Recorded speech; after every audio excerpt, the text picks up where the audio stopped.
বাংলাদেশের ইতিহাসে এই প্রথম বই মেলায় ছাত্র শিবিরের বুক স্টল, যেটা বাংলাদেশের ইতিহাসে আগে কখনো আমরা দেখতে পাই নাই।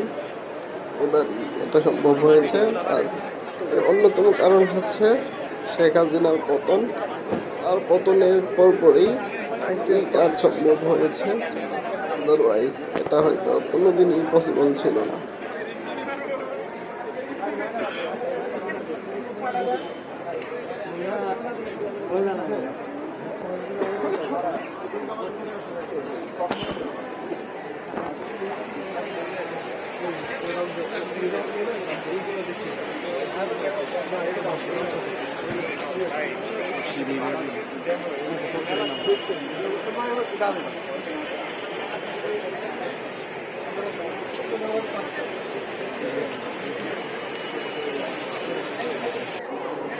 আগামী প্রকাশন থেকে বেরিয়েছে মূল্য 750 টাকা। নির্বাচনী কমিটি চৌধুরী আলমের কাব্যগ্রন্থ আগামী প্রকাশন থেকে বেরিয়েছে মূল্য 400 টাকা। আহমদ শরীফ স্মৃতি বক্তৃতা সমগ্র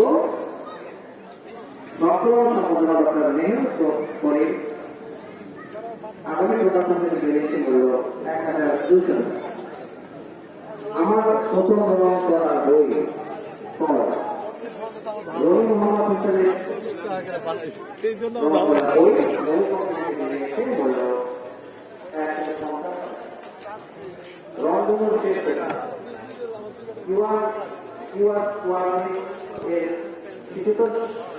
বই বই কম্পিউটারে বেরিয়েছে বলে 180 টাকা।